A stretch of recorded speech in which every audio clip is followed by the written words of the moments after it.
হরিদিন তো গেল সন্ধ্যা হলো পার করো। নমস্কার আমার প্রিয় শ্রোতা বন্ধুরা, অদিতির গল্প কবিতার আসরে আমার সকল শ্রোতা বন্ধুদের স্বাগত জানাচ্ছি। কালের স্রোতে হারিয়ে যেতে বসেছে বহু স্রষ্টার সৃষ্টির কাহিনী। আজ আমি সেরকমই এক স্রষ্টার সৃষ্টির কাহিনী নিয়ে এসেছি আমার শ্রোতা বন্ধুদের জন্য।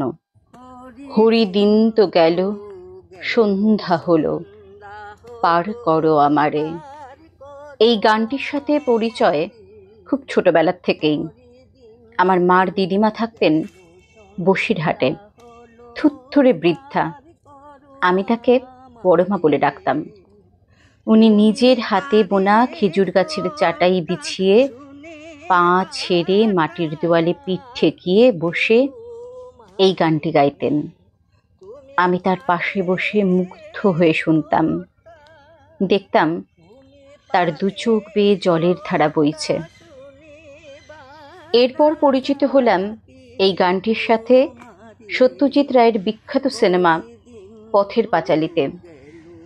ইন্দর ঠাকুরন, যিনি ভাইয়ের অভাবের সংসারে আশ্রিতা ছিলেন, তার মুখে এই গান আপামর বাঙালির হৃদয়ে গেঁথে আছে। এছাড়াও আগেকার দিনের কাশিবাসী বিধবা বৃদ্ধা থেকে শুরু করে বাঙালি পরিবারের আশ্রিত বহু বৃদ্ধা বিধবা রমণীদের গান হয়ে উঠেছিল এই গানটি।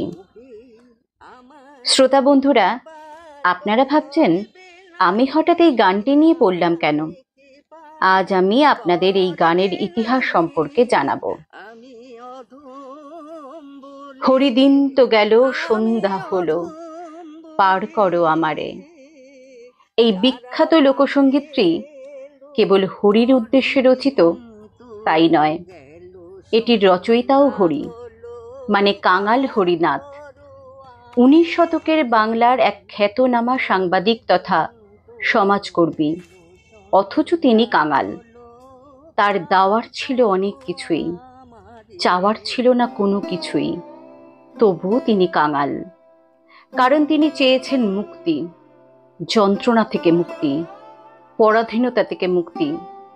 চেয়েছেন একাগ্রভাবে কাঙালের মতন, চেয়েছেন পরের জন্য। পেয়েছেন কি? প্রকৃত নাম হরিনাথ মজুমদার। 1833 সালের 22শে জুলাই নদিয়ায়, বর্তমান কুষ্টিয়া জেলার কুমারখালী গ্রামে জন্ম হয় তাঁর। আর্থিক কারণে হরিনাথের লেখাপড়া বেশিদূর অগ্রসর হয়নি। 1855 সালে বন্ধুদের সহায়তায় তিনি নিজ গ্রামে একটি ভার্নাকুলার স্কুল প্রতিষ্ঠা করেন এবং গ্রামের সাধারণ লোকেদের মধ্যে শিক্ষা বিস্তারের উদ্দেশ্যে সেখানে অবৈতনিক শিক্ষক রূপে শিক্ষকতা শুরু করেন। পরের বছর তাঁরই সাহায্যে কৃষ্ণনাথ মজুমদার কুমারখালীতে একটি বালিকা বিদ্যালয়ও স্থাপন করেন। গ্রামের সাধারণ মানুষের উন্নতির জন্য এবং তাদের শোষণ পীড়নের বিরুদ্ধে হরিনাথ সারা জীবন আন্দোলন করেছেন। অত্যাচারিত এবং অসহায় কৃষক সম্প্রদায়কে রক্ষার উদ্দেশ্যে তিনি সাংবাদিকতার পেশা গ্রহণ করেন। প্রথমে তিনি সংবাদ প্রভাকর পত্রিকায় লিখতেন। পরে 1863 সালে নিজেই গ্রাম বার্তা প্রবেশিকা নামে একটি মাসিক পত্রিকা প্রকাশ করেন। পত্রিকাটি পরে পাক্ষিক ও শেষে 1 পয়সা মূল্যের সাপ্তাহিকীতে পরিণত হয়। এতে সাহিত্য, দর্শন ও বিজ্ঞান বিষয়ক প্রবন্ধ প্রকাশিত হলেও কৃষকদের প্রতি তখনকার নীলকর ও জমিদারদের শোষণ অত্যাচারের কথা বিশেষ গুরুত্বের সঙ্গে প্রকাশ করা হতো। ফলে ব্রিটিশ সরকার এবং স্থানীয় জমিদারদের পক্ষ থেকে তাকে ভীতি প্রদর্শন করা হয়, কিন্তু তিনি নির্ভীকভাবে তার দায়িত্ব পালন করে যান। এসব কারণে পত্রিকাটি তখন বিশেষ খ্যাতি অর্জন করে। হরিনাথের জীবনে কখনো সচ্ছলতা ছিল না, কিন্তু তা সত্ত্বেও পত্রিকা প্রকাশের সুবিধার্থে তিনি 1873 সালে একটি ছাপাখানা স্থাপন করেন। রাজশাহীর রানী স্বর্ণকুমারী দেবীর অর্থানুকূল্যে দীর্ঘ 18 বছর পত্রিকা প্রকাশের পর আর্থিক কারণে এবং সরকারের মুদ্রণ শাসন ব্যবস্থার কারণে পত্রিকাটির প্রকাশনা বন্ধ করে দিতে হয়। হরিনাথ ছিলেন ফকির লালন শাহর শিষ্য। তিনি আধ্যাত্মবাদ প্রচারের জন্য 1880 সালে কাঙাল ফকির চাঁদের দল নামে একটি বাউল দল গঠন করেন। তার রচিত বহু সংখ্যক বাউল গান খুবই জনপ্রিয়তা অর্জন করে। গানে কাঙাল নামে ভণিতা করতেন বলে একসময় কাঙাল শব্দটি তার নামের সঙ্গে যুক্ত হয়ে যায়। 1290 থেকে 1300 বঙ্গাব্দের মধ্যে কাঙাল ফকিরচাঁদ ফকিরের গীতাবলী নামে 16 খণ্ডে বাউল সঙ্গীত প্রকাশ করেন। শুধু গানেই নয়, গদ্য ও পদ্য রচনাতেও তার সমান পারদর্শিতা ছিল। সাহিত্য চর্চায় হরিনাথের শিষ্যদের মধ্যে অক্ষয় কুমার মৈত্রেয়, দীনেন্দ্রনাথ রায় এবং জলধর সেন পরে বিশেষ খ্যাতি অর্জন করেন। মৃত্যুর পর হরিনাথের যাবতীয় রচনা সমগ্র হরিনাথ গ্রন্থাবলী 1901 নামে প্রকাশিত হয়। 1896 সালের 16 এপ্রিল মৃত্যুর আগে পর্যন্ত অক্লান্তভাবে নিজের কাজ করে গেছেন।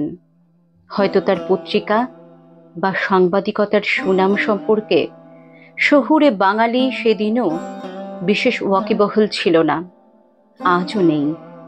তবু বাংলার গ্রামে গ্রামে সাধারণ মানুষের কথায়, গানে, বাউলিয়া লোকসঙ্গীতে ভীষণভাবে জীবিত আছেন 19বিংশ শতকীয় এই কাঙাল রাজপুরুষ। শুধু নামেই নয়, কাজেও তিনি নরোত্তম হরিনাথ। শ্রোতা বন্ধুরা, 16 এপ্রিল ছিল কাঙাল হরিনাথ অর্থাৎ হরিনাথ মজুমদারের মৃত্যুদিন। তার মৃত্যুদিনে এই মহান ব্যক্তিত্বকে আমার আন্তরিক শ্রদ্ধা জানিয়ে আমার ছোট্ট প্রয়াস। এই প্রয়াসটি যদি আমার শ্রোতা বন্ধুদের ভালো লেগে থাকে, তাহলে আমার এই ভিডিওটিকে, আমার চ্যানেলটিকে লাইক, কমেন্ট, শেয়ার করবেন এবং সাবস্ক্রাইব করে আমার পাশে থাকবেন।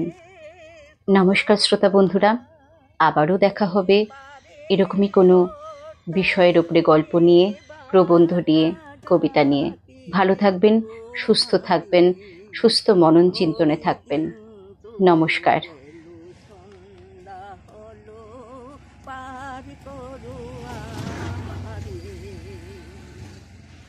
আমি আগে সে ঘাটে রইলাম বসে, আমি আগে